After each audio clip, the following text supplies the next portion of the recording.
Adjust the sound to a normal volume. I can check that gear in a minute, so don't touch anything, okay?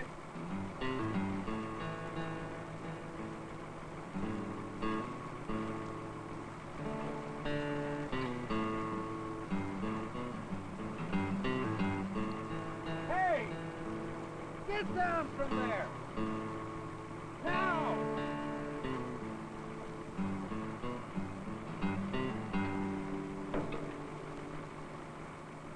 Hey! Turn it over! What if it bumped that control by accident? You'd be mincemeat by now. What have I told you? You don't work on equipment when the engine's running. Well, I told him not to touch anything. All right, I guess I wasn't thinking. You weren't thinking? You mean you'll work on engines and machinery and not think of your own personal safety? Here. Shake hands with danger. Shake hands with danger. Need a guy who ought to know. I used to laugh at safety. Now they call me Three-Finger Joe.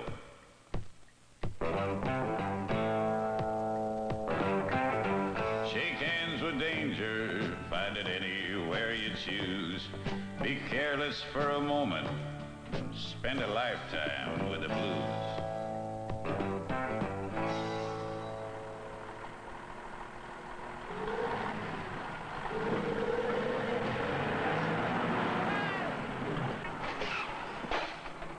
Earth-moving machines are designed for safety, but they're big enough to hide a man. Hurt fella! Just about dead. You could have killed me. This mechanic is lucky he's able to complain. He should have protected himself by removing the key and putting a do not operate tag on the controls. Anytime you pick up a wrench, reach for a control, use a grease gun, grab a welding torch, or work on any machine while forgetting safety, you're shaking hands with danger. Whoa! All right? Okay. All right, now you take the loader up behind the hill where they're working. Now I'll drive up on the road and I'll meet you at the top, all right? Okay, but you know, Cliff, I never operated this model before. Well, all right, all I have to do is back it up and then let it down nice and easy like. You want me to do it? No, I can handle it. There's no sweat there. We can take care of it. Okay, all right, I'll see you later.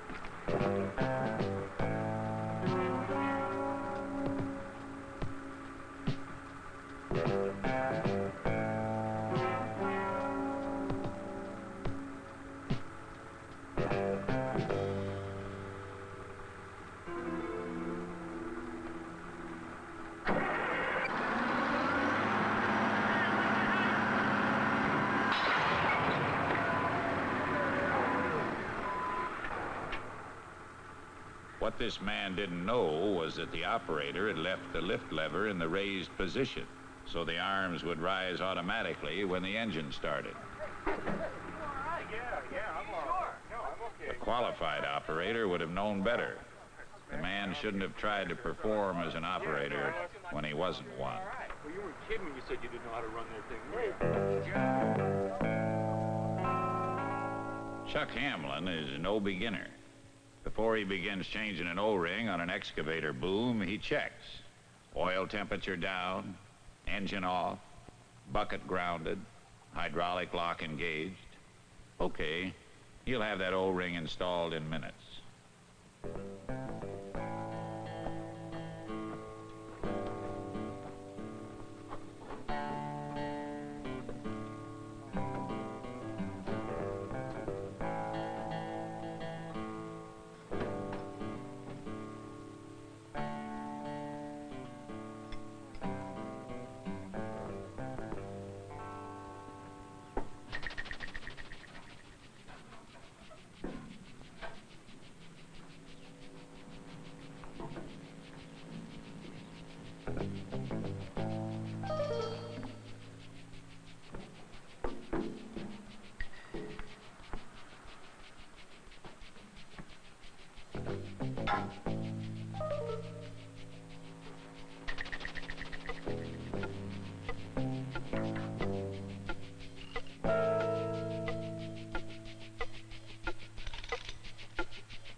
chance that you won't fall. You'll save yourself a minute, but you may damn well lose it all.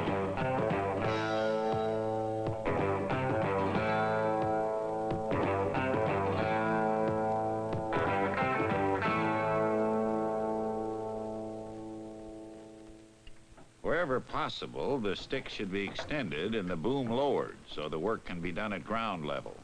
Finding that impossible, the next man used the service truck as a safe work platform.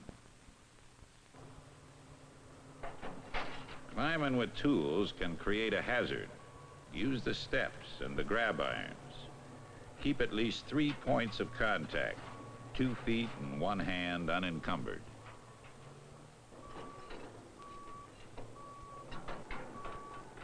Any shortcuts, and you're inviting injury. In fact, taking shortcuts is often a quick road to trouble. For example, consider what happened to Harry Sanders. Harry has come to work with a problem. His son is having a football-injured knee operated on this morning. Harry wants to finish this job and take a couple hours off to visit his son. The operator has complained that the scraper is shifting too slow and the controls are sluggish. In a hurry, Harry pulls only 1 axle. The service manual says to pull both axles and disconnect steering. But Harry knows with 1 axle removed and the differential unlocked, the machine shouldn't move. He's taken this shortcut before. While waiting for the operator to return, Harry starts the machine in order to judge the problem.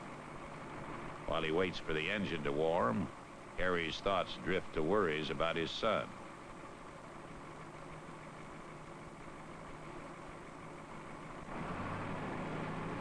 The accelerator feels stiff, so then he checks the feel of the service brakes. His attention is divided. While thinking about his son, his hands and feet go through motions he believes have become automatic. In this absent-minded state, he unconsciously starts to steer, jams his foot on the differential lock, and the machine takes off.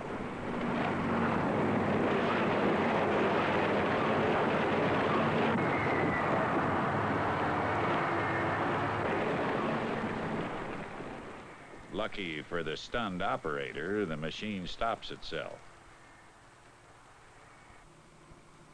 Harry is only bruised, but in a crowded area, he could have killed someone because he ignored safe procedure to save a few minutes' work.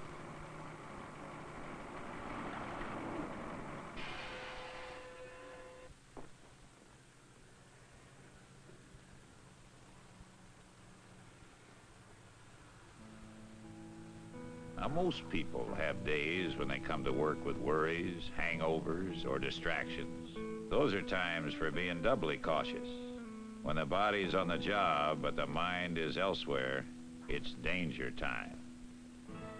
Glenn Greenwood was victim of another kind of mental hazard, ego. How you doing, hotshot? It's stuck in there tight. Did you get that pin, driver? No, but I got this drift. Just give it a whack. Glenn knows the risk of striking hard against badly chipped metal, but he's wearing safety glasses, and there's a macho thing involved here. Glenn doesn't want his friend to sneer at him for being overly cautious. So, Glenn shakes hands with danger.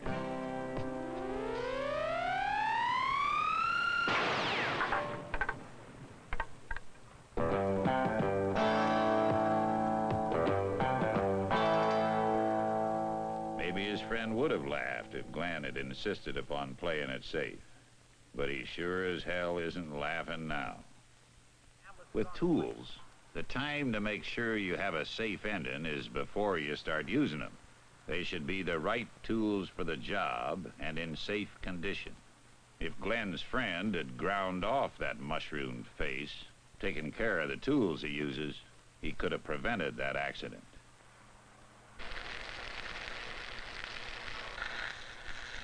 Some old-timers think accidents happen only to greenhorns. Hey, Red. I got a bracket on. You want to come take a look at it? Let them learn the hard way, they say. Now, let them learn the hard way can be an attitude that results in serious injury. Sorry about that. One word of caution from the old-timer would have saved a lot of pain and lost work time. And even the old-timer can lapse into carelessness. The safety gap is correct when he starts, but he doesn't think about how much he's grinding down the wheel. He gets by with it on that longer piece. Shake hands with danger, step right up and say hello. Grinding wheels and metal are what made Three-Finger Joe. Fingers aren't the only things to think about when working with track.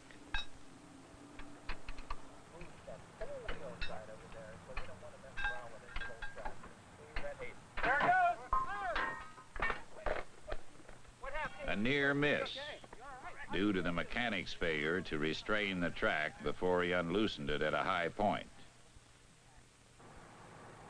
Here, they're about to push a high-sprocketed machine from an old set of tracks onto a new set. With both tracks removed, the machine is free to roll. On a slight grade, it may just take off. Hey, get away from me! Drive down! Right, throw that under!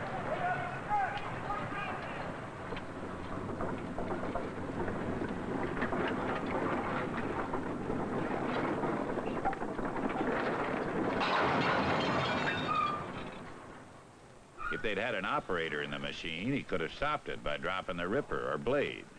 Now, they should have planned proper blocking and restraint.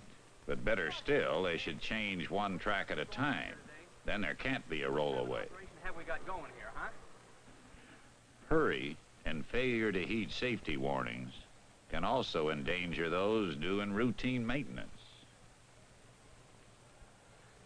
Despite constant warnings about hot oil and pressure systems, some optimist always thinks he can get his hand away in time. Oh, God. Oh, geez. Hot. Oh, help. Somebody help me. Needn't have happened. The temperature gauges, pressure gauges, and the safety caps on cooling systems are there to prevent accidents from occurring.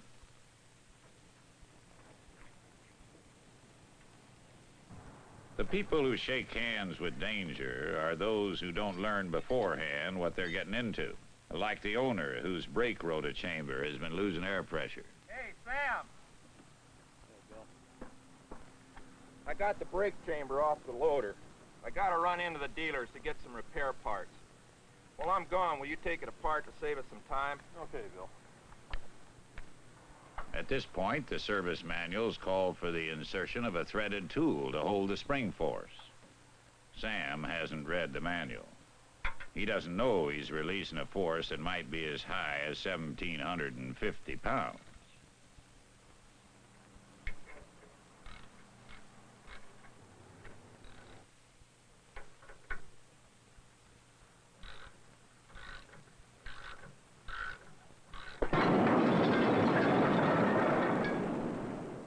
Whether you're working on anything from nitrogen accumulators to inflated tires, it pays to know the kind of power you're dealing with beforehand. The warnings about gasoline are as old as use of the fuel.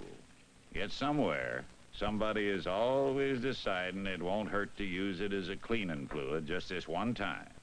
Oh, he'll empty the pan very carefully, just as soon as he finds a rag to wipe off the carburetor. Meanwhile, the fuel keeps vaporizing. I've only got about another hour to go on this thing. I got to get that thing washed over there. Now it'll be done in a minute.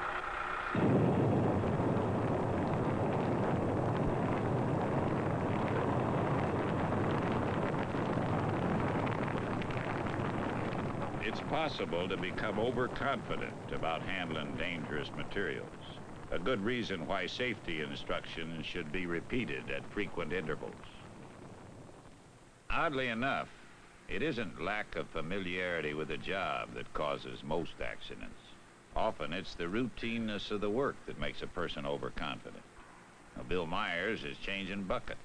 a job he's done at least 100 times. If he were new at it, Bill would be watching and thinking about every step. Now it's so routine that caution has been dulled.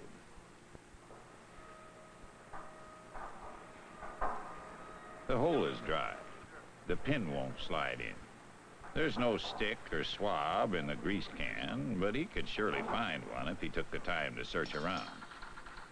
This is the moment, that split second when a man decides between being safe or shaking hands with danger.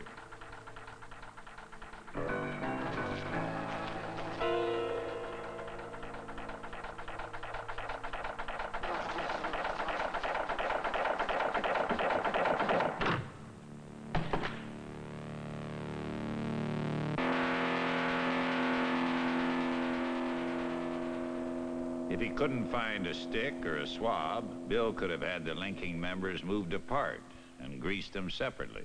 It would have been a nuisance, but Bill Myers would give anything to be able to go back and do it the right way. Hey, Ernie? Yeah, I got this hose off of the dozer blade here. Why don't you put this bolt in that end of it? I'm going to take this into the shop. All right, I'll get it done.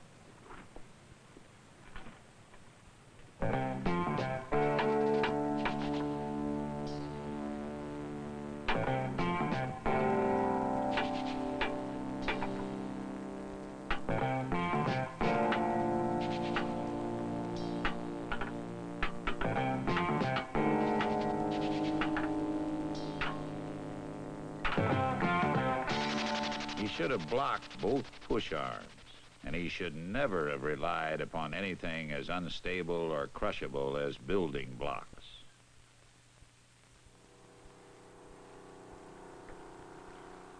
Improper blocking and failure to block are major causes of crushing accidents. Hey! Come on down out of there. We're dealing with enormous weight, and we should never depend upon hydraulics alone to hold it up. I'll show you something back here.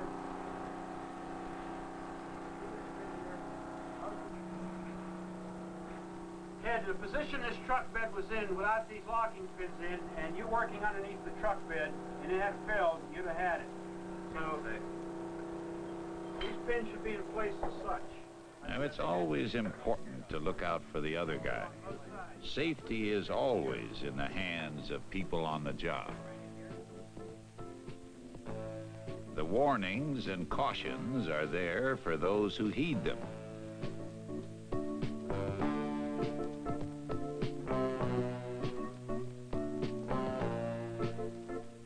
Safety procedures are spelled out and illustrated in lubrication and maintenance guides, operators' guides, and service manuals.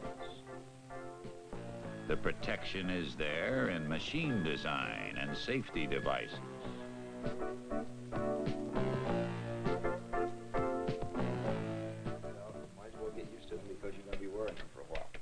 Safety instruction, emphasizing knowledge and awareness, prevents accidents by encouraging safety consciousness. And protective clothing helps shield the body from the unexpected. The human element remains. It can lend itself to safety or turn a routine situation into a dangerous one. Hey, Bob! I gotta get this shade out of here. That engine's not running. I don't care if it's running or not. You see them trucks gotta come through here. I want this out of here right now. Now, we all know that the serviceman doesn't always work under ideal conditions. Mechanic Bob Murray has an excavator with a dead engine. It won't start, which means the brakes are locked, which means it's going to sit right here until Bob disconnects the final drives. Then he'll have a machine he can move.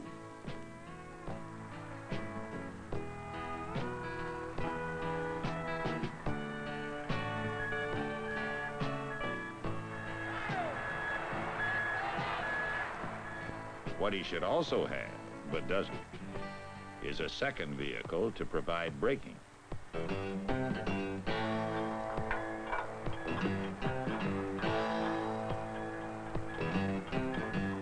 Shake hands with danger, hurry up and get it done.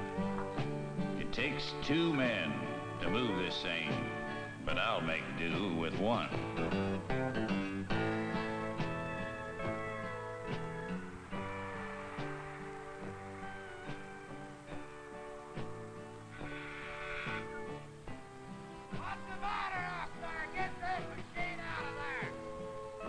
Now, Bob isn't dumb. He wouldn't try towing it all the way to the shop without help. But he just wants to drag it 100 yards or so and get that foreman off his back.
Bob Murray will never again tow a freewheeling machine without having control over the braking. Now, Bob was lucky. Others were not. Shake hands with danger. Shake hands with danger. Shake hands with danger. Shake hands with danger. Shake hands with danger. And friends I used to know, compared to them, I'm lucky to be just Three-Fingered Joe.